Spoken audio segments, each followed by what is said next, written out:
استاد کا درجہ دیا گیا. استاد کا مطلب یہ ہے کہ اردو شاعری اور ادب میں ان کا پھر اللہ تعالیٰ نے ان کو کافی عرصے کے بعد اس مقام سے نوازا جو ہر کسی کی خواہش ہوا کرتی ہے.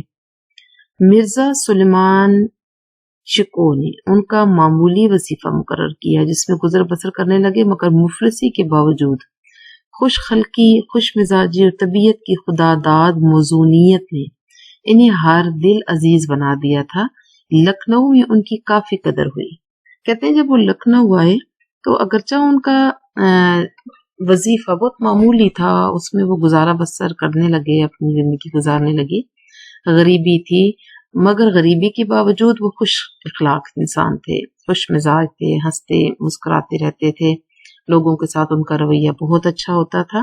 اور پھر اللہ تعالیٰ نے ان کی طبیعت کے اندر انہیں ایک موزونیت دی تھی. یعنی موزوں ہونے کا مطلب یعنی پراپر سیٹ ایک چیز. اور یہ کس لیے ہوتی ہے؟ جب آپ شاعری کرتے ہیں تو ان کی جو شاعرانہ صلاحیتیں تھیں اس کی وجہ سے انہیں کافی عزت ملی لکھنؤ میں. مصفی کی شہرت زیادہ تر ان کے دو دواوین اور تذکروں پر مبنی ہے.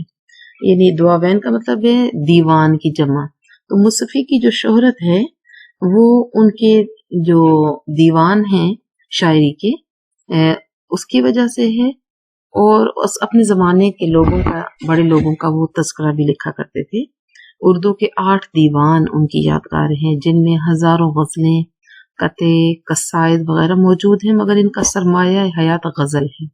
انہوں نے ہر صنف سخن میں کام کیا اور اردو کے 8 دیوان انہوں نے دنیا میں چھوڑے. غزلیں اور دوسرے اصناف سخن جیسے قطع، قصیدے وغیرہ لکھے، مگر غزل میں ان کا اپنا ایک خاص مقام ہے.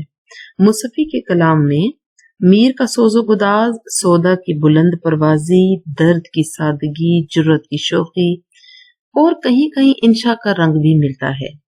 غرض مصفی نے ہر رنگ میں غزلیں کہی ہیں. ان میں بعض تو صفائی اور برجستگی میں لاجواب ہیں. ان کے کلام میں ترنم کی کیفیت اکثر موجود رہتی ہے.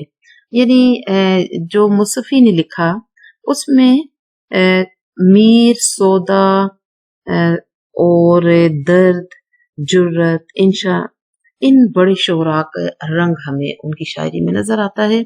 اور ایسے تو ہوتا ہے، آپ جو کچھ بھی ہوتے ہیں وہ مکمل طور پر آپ نہیں ہوتے ہیں. آپ ارد گرد سے لوگوں سے سیکھتے ہیں، دیکھتے ہیں، تجربے کرتے ہیں. آپ کا استاد بھی آپ پر اثر چھوڑتا ہے، اور پھر اس کے بعد جو کام آپ کرتے ہیں وہ بہت سے لوگوں کا مجموعہ ہوتا ہے. تو یہاں بھی ایسی ہی کیفیت ہے. پھر کہتے ہیں کہ ان کے کلام میں ترنم کی کیفیت اکثر موجود رہتی ہے. یعنی اللہ تعالیٰ نے انہیں پرسوز دماغ دیا تھا، اور جب وہ شاعری کرتے تھے تو اس کے اندر ایک کیفیت ہوتی تھی جس کو ترنم کہتے ہیں. جیسے آپ لوگ نے بچوں دیکھا ہوگا کہ جب کوئی نظم یا گیت ہم گاتے ہیں اور اس کے ساتھ موسیقی بھی ہوتی ہے تو وہ جو ایک خوبصورت آواز اور لے چل رہی ہوتی ہے اسی کو موسیقیت کہتے ہیں، اسی کو ترنم کہتے ہیں. جیسے ہم ترنم میں نعت پڑھتے ہیں تو ان کے کلام میں یہ چیز موجود ہے کہ جو ان کا کلام پڑھتا ہے اس کی زبان نہیں رکتی تھی، اور وہ بڑے ہی خوبصورت طریقے سے ان کی نظموں، غزلوں کو یا ان کے کلام کو آسانی کے ساتھ پڑھتا چلا جاتا تھا. مصفی کے کلام میں خاص طرز کی نزاکت پائی جاتی ہے. یہ صفت خاص طور پر ان شعروں میں موجود ہے جن میں کسی حصی تصویر کھینچتے ہیں یا نفسانی واردات کا بیان کرتے ہیں.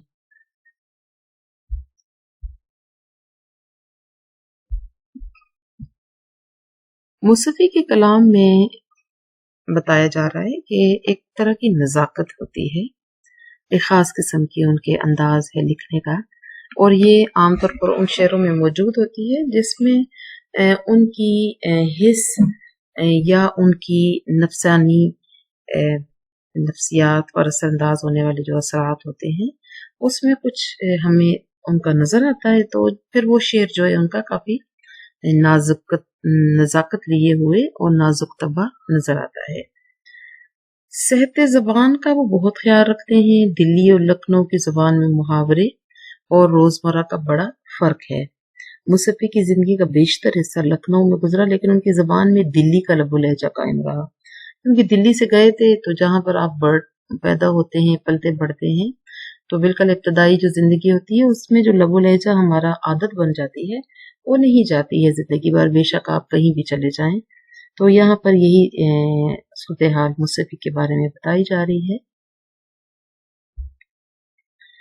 مصطفی کی زبان کیونکہ دلی تھی تو وہ محاورے، تشبیہات اور الفاظ کو بڑے اچھے طریقے سے استعمال کرتے تھے۔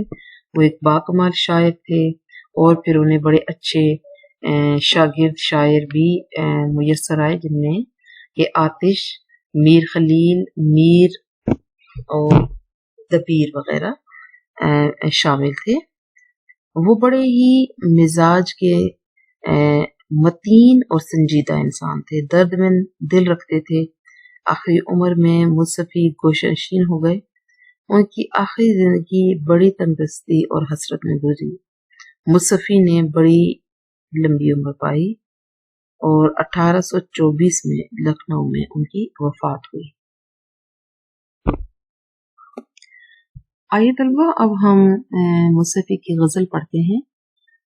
نہ گیا کوئی عدم کو دل شاداں لے کر، یہاں سے کیا کیا نہ گئے حسرت و ارماں لے کر، باغ وہ دشت جنوں تھا کبھی جس میں، لالا و گل گئے ثابت نہ گریباں لے کر، پردہ خاک میں سو سو رہے جا کر افسوس، پردہ رخسار پہ کیا کیا مہ و تاباں لے کر، ابر کی طرح سے کر دیویں گے عالم کو نہال، ہم جدھر جائیں گے یہ دیدہ گریاں لے کر، پھر گئی سوئے اسیران قفس باد صبا، خیر آمد ایام بہاراں لے کر، مصطفی گوشہ عزلت کو سمجھ تخت شہی، کیا کرے گا تو اب تخت سلیماں لے کر۔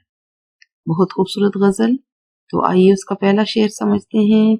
یہاں پر دیکھیے گا، عدم کا مطلب ہے آخرت، دل شاداں یعنی کہ خوش دل، یہاں سے یعنی یہاں اس دنیا سے، یہ یہاں جو ہے وہ پرانی اردو لینگویج ہے۔ حسرت اور ارمان، ارمان اور حسرت کا مطلب ہوتی ہے انسان کی خواہشیں، وہ خواہش یا ارمان یا تمنا جو پوری نہیں ہوتی ہے وہ ہماری حسرتیں بن جاتی ہیں، اور ارمان بھی حسرت جیسا ہی لفظ ہے مگر حسرت زیادہ منفی اور ڈیپ ہے دکھ کے لحاظ سے۔ تو ارمان تو ہوتے ہیں، دل میں خواہشیں ہوتی ہیں۔ یہاں پر ہم دیکھتے ہیں، اس کی تشریح دیکھ لیتے ہیں۔ یہیں پر کہتے ہیں کہ انسان اس دنیا میں آتا ہے اور اس دنیا سے چلا جاتا ہے آخرت کی طرف، مگر اس کا دل خوش نہیں ہوتا ہے۔ کوئی بھی انسان جو اس دنیا سے جاتا ہے آخرت کے سفر پر، اس کا دل خوش نہیں ہوتا ہے۔ کوئی انسان اس دنیا سے جانے میں خوشی محسوس نہیں کرتا، سوائے صوفی بزرگوں کے، سوائے نیک روحوں کے جن کو دنیا سے رغبت نہیں ہوتی اور وہ دنیا کو قید خانہ سمجھتے ہیں۔ ہم جیسے عام انسان اس دنیا سے جانے کا سوچ کر خوفزدہ تو ہوتے ہی ہیں، ہمارا دل اداس ہوتا ہے اور ہم چاہتے ہیں کہ اگر 100 سالہ زندگی بھی ہے تو مزید 100 سال زندگی کے ہمیں اور مل جائیں، اور ہم بڑے اداس اور پریشان ہوتے ہیں اور ہم چاہتے ہیں کہ ہم اس دنیا سے نہ ہی جائیں۔